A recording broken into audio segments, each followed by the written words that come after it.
Plutarco de Queronea fue un gran historiador y filósofo griego del siglo I.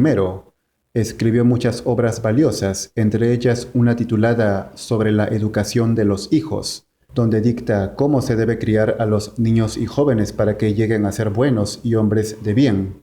Dice, lo mejor es comenzar primero por el nacimiento, que los que se acercan a las mujeres para engendrar hijos, conviene que hagan la unión o totalmente templados o habiendo bebido moderadamente, pues bebedores y borrachos suelen ser aquellos cuyos padres acontece que comenzaron a engendrarlos en estado de embriaguez.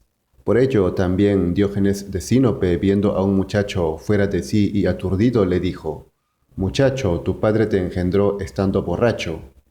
En la procreación de los hijos es obvio que hay que estar sobrio. Además, las personas que beben no son las más indicadas para tener hijos. Platón, en la constitución de su estado ideal, planteó que es necesario que los mejores hombres se unan sexualmente a las mejores mujeres, tantas veces como sea posible, y lo contrario, los más malos con las más malas. Esto para formar buenas personas, ya que, en general, un hijo es el reflejo de sus padres, luego asegura. Para producir una actuación completamente justa es necesario que concurran tres cosas: naturaleza, razón y costumbre. Llamo razón a la instrucción y costumbre a la práctica.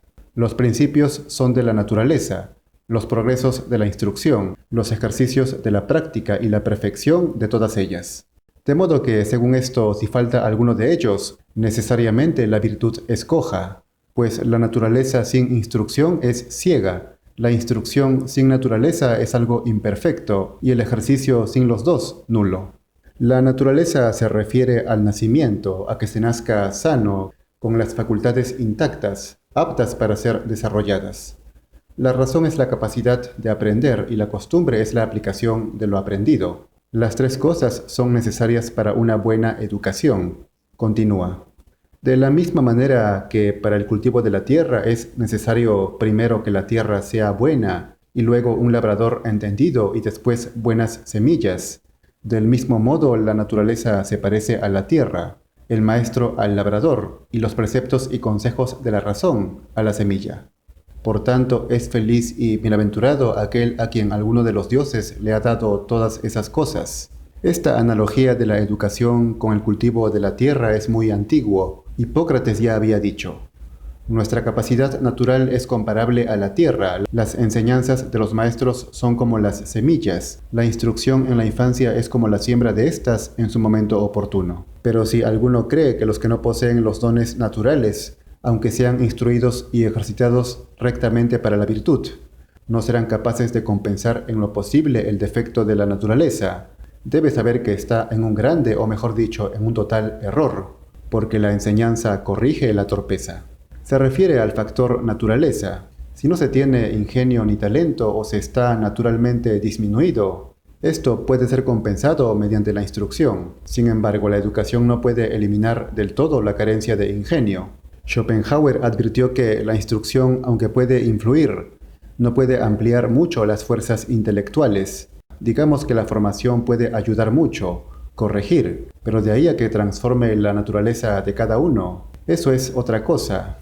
Así pues, una tierra es buena por naturaleza, pero si se la abandona, se vuelve estéril, y cuanto mejor es por naturaleza, tanto más se pierde por abandono, al ser descuidada. En cambio, un terreno estéril y más áspero de lo necesario, si se cultiva, produce al punto excelentes frutos. ¿Y qué árboles abandonados no crecen torcidos y se hacen estériles, pero si reciben un cultivo adecuado son fértiles y fecundos? ¿Y qué vigor corporal no se debilita y consume por negligencia, molicie y mala disposición moral? ¿Qué naturaleza débil no cobra una fuerza extraordinaria con ejercicios gimnásticos y certámenes?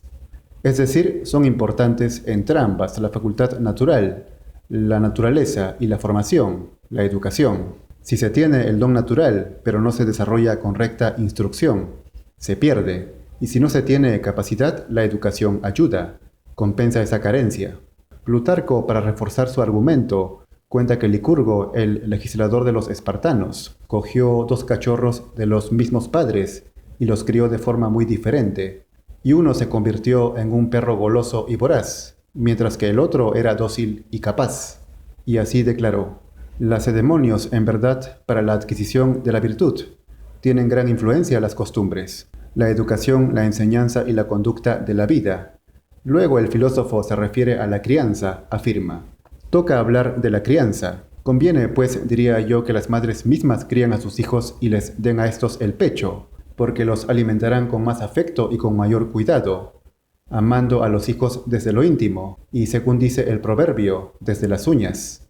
Las nodrizas, en cambio, y las amas, tienen un afecto interesado y falso, porque aman por la paga. Por naturaleza, las madres están más ligadas a sus hijos, pues salen de ellas e incluso el afecto se desarrolla antes del nacimiento, en el vientre materno.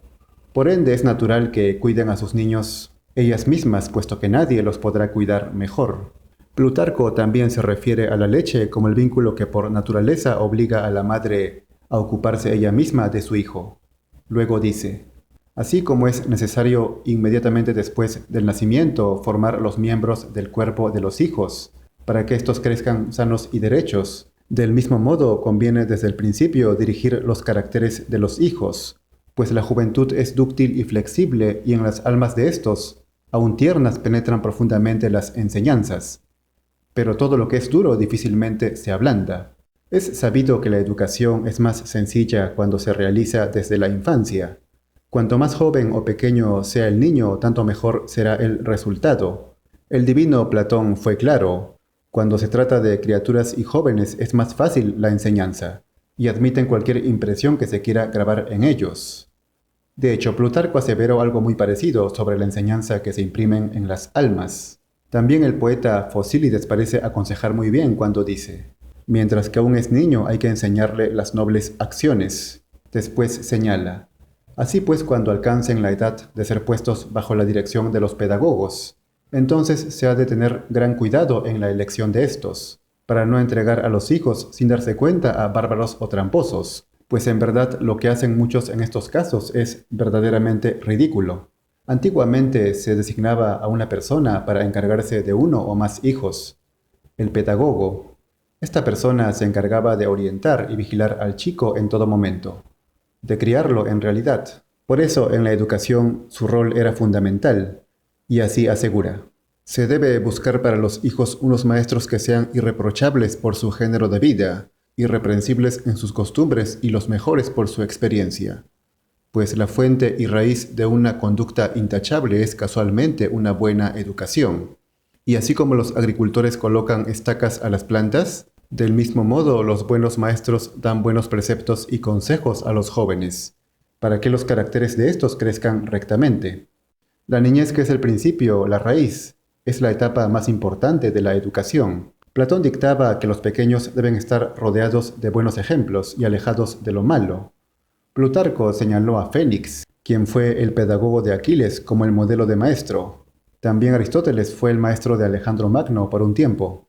El historiador griego también reprende a aquellos padres confiados que no prestan atención a la cualidad moral y los valores de los maestros de sus hijos, como si el aspecto académico fuera suficiente.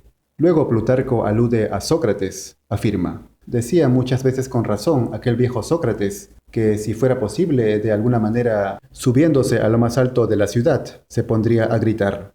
¿A dónde se dejan llevar los que ponen todo su esfuerzo en la adquisición de riquezas, pero se preocupan muy poco de los hijos que van a dejar? A estas cosas yo agregaría que tales padres actúan de forma semejante a como si uno se preocupara del calzado, pero tuviera poco cuidado del pie. Sócrates, según cuenta Platón en su Apología, cuando fue condenado a muerte, encargó a los ciudadanos que corrijan a sus hijos si éstos no obraban como debe ser. Dijo, cuando mis hijos sean mayores, si les pareciera que se apuran por las riquezas u otras cosas más que por la virtud, échenles en cara, como yo he hecho con ustedes, que no se cuidan de lo que debieran cuidarse, y creen ser algo no siendo dignos de nada.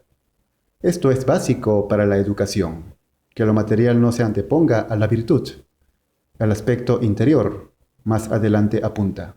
Y muchos de los padres llegan a tal punto de avaricia y a la vez de odio hacia sus propios hijos, que para no pagar un mayor salario eligen como maestro de sus hijos a hombres de ninguna estima, buscando una ignorancia barata. Por eso también Aristipo No sin gracia, sino muy inteligentemente, se burló de palabra de un padre vacío de inteligencia y sentido. Esto lo cuenta Diógenes Laercio, dijo que, habiéndole encargado uno la instrucción de su hijo, el filósofo le pidió por ello 500 dracmas, y diciendo aquel que con tal cantidad podría comprar un esclavo, le respondió Aristipo, cómpralo y tendrás dos. O sea, el esclavo hará del hijo otro esclavo. Sin duda que la educación es la mejor inversión, tanto para uno cuanto para los hijos. Es el gasto más importante y no hay que limitarse. Claro que me refiero a la educación del alma, no al aspecto material, pues muchos quieren aprender para tener dinero, pero muy pocos para tener espíritu. Y así, más que cualquier costumbre o formalismo, lo más importante es aquello que puede alimentar el espíritu. Finalmente advierte. En efecto, cuando ya mayores menosprecian la vida sana y ordenada y se precipitan en placeres desordenados y propios de esclavos, entonces los padres se arrepienten de la educación de sus hijos, cuando ya no sirve de nada, afligiéndose con sus vicios. Ciertamente muchos padres no tendrían por qué admirarse de la conducta de sus hijos, siendo ellos los que los han criado. Sin embargo, lo hacen como si no tuvieran que ver con lo que ellos son o se han convertido. Y de este modo concluye. Resumiendo, pues, digo que en estas cosas el único punto capital, primero, medio y último, es una buena educación y una instrucción apropiada. Y afirmo que estas cosas son las que conducen y cooperan a la virtud y a la felicidad. El resto de los bienes son humanos y pequeños, y no son dignos de ser buscados con tanto trabajo. En fin, quien no está capacitado no solo material, sino moral o espiritualmente, no debería tener hijos.